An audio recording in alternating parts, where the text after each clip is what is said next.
Le temps de placer mon micro-barbe et nous allons commencer à bailler. Voilà. Je vais placer mon micro-barbe et comme ça, on va commencer à transmettre le message dont nous sommes porteurs ce matin.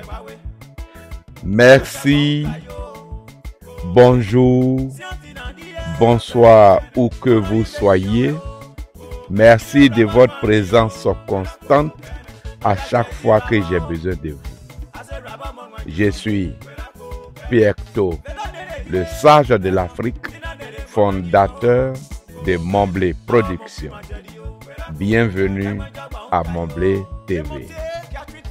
Comme je l'ai toujours dit, aujourd'hui encore, nous restons en Guinée. Nous restons en Guinée où deux prisonniers s'accusent. Deux prisonniers qui se battent. Des amis d'hier. Des amis d'hier qui sont en train de devenir des ennemis d'aujourd'hui. C'est pour dire que tôt ou tard, la vérité va triompher. Ce fou du village, celui-là dans le village qu'on prend pour un fou. Quand il parle, on ne veut même pas croire à ses dires. Parce que toute la communauté l'a condamné. Il est fou.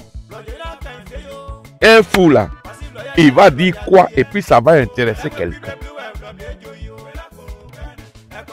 Un fou va dire quoi et puis ça va intéresser quelqu'un. Bref, le samedi 4, il y a eu des prisonniers qui se sont échappés de la maison centrale, la prison de Conakry.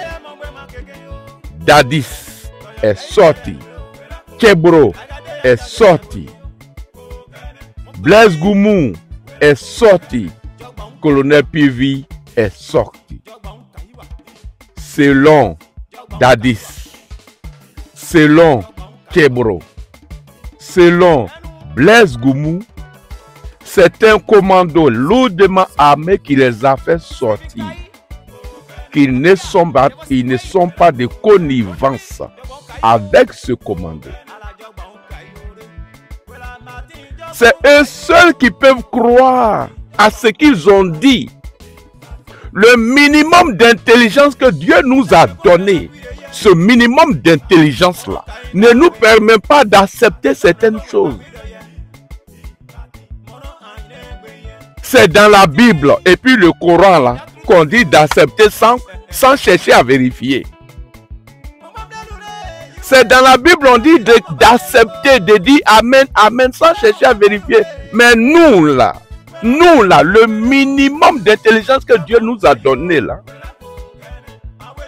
en tout cas moi, ça ne me permet pas d'accepter quelque chose comme ça. Sans me référer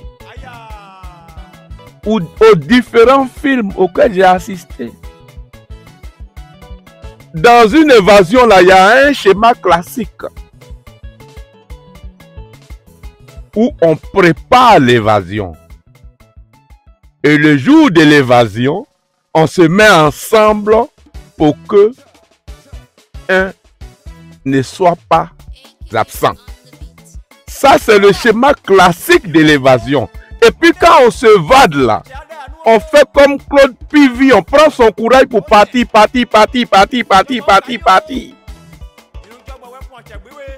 Mais une évasion où tu sors et puis tu te rends compte que il y a un qui s'est rendu, qui risque de me vendre. Donc moi aussi je vais me rendre.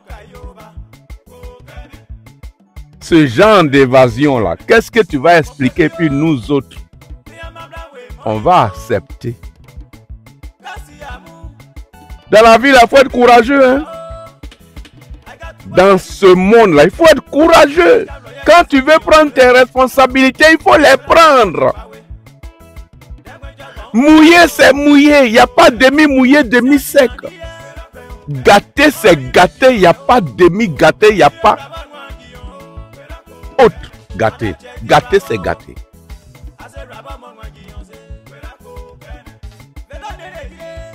La nouvelle du jour.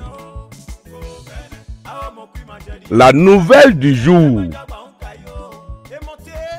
Dadis et Kebro se sont battus dans leur cellule. Dadis a giflé Kebro.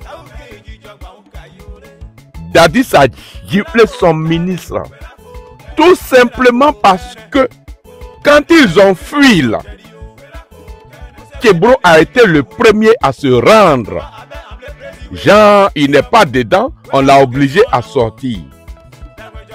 Dadis était obligé de se rendre. Ainsi que l'autre. Et c'est pourquoi Dadis a dit à Kebro, Kebro, tu es un traître. Kebro, tu es un traître. Dans leur cellule, ils ont commencé à se battre. Il a fallu que des gens interviennent. Qu'on fasse sortir Kebro de cette cellule-là. Désormais, ces deux autres prisonniers qu'on a placés dans la cellule de Dadis. Des amis d'hier. Des amis d'hier sont en train de devenir des ennemis d'aujourd'hui. Marcel l'a dit, hein? Marcel l'a bien dit. Marcel a dit, tant que Kebro sera aux côtés de Dadis, Dadis ne connaîtra jamais la paix. Tant que Kebro sera aux côtés de Dadis, il ne connaîtra jamais la paix. Et que Kebro est un traître. Souvenez-vous, à la mort de l'ex-président, quand tous les généraux étaient réunis pour se partager le pouvoir et que Toumba a brisé la porte pour rentrer, c'est Kebro qui était le secrétaire des séances. À qui Toumba a arraché ce pouvoir-là, les feuilles qui étaient devant lui, Toumba a tout pris. Kebro ne peut jamais pardonner à Toumba. Voilà comment il s'est immiscé dans le pouvoir de Dadis pour commencer à gâter, à gâter, à gâter. Voici où aujourd'hui ça les a emmenés. Mais Kebro, très intelligent, quand il gâte, il cherche une porte de sortie honorable pour pouvoir continuer à travailler avec le nouveau gouvernement, avec le nouvel homme fort. C'est ainsi que même dans des difficultés, Kebro fait les yeux doux aux hommes politiques. Pour que demain, si Bauri prend le pouvoir, pour que demain, si Lousseni Fall prend le pouvoir, pour que demain, si tel prend le pouvoir, Kebro se dit que dans tous les coups, à tout moment, il y aura toujours une fonction auprès de ce nouvel homme fort. Voici les calculs dans lesquels Kebro se trouve. Donc quand il te met en difficulté, il t'abandonne. Il te met en difficulté, il t'abandonne. Et pour ne même pas que tu sentes, que tu vois que c'est lui qui t'a mis en difficulté, il te fait croire que la route sur laquelle il t'amène là, que vous allez vous en sortir. Allons-y, ça va aller, mon président, prenons cette route-là, ça va aller, mon président, faisons ça, ça va aller. Et pourtant, il a préparé une porte de sortie. Voici aujourd'hui Dadis et Kebro qui sont en discorde, en disgrâce totale. Marcel avait raison. Pour une première fois, celui qu'on a traité de fou, il a raison en disant, Dadis, tant que Tchebro sera avec toi, tant que Tchebro sera avec toi, ton affaire ne va jamais prospérer. Merci, portez-vous bien. Tôt ou tard, la vérité va sortir. Je vous salue, Tumbarekement. Je ne parle pas pour parler. Je ne parle pas pour parler. Où je parle, les anges nous regardent. Où je parle, les anges nous regardent. Portez-vous bien, je vous love. À bijoux pour vous.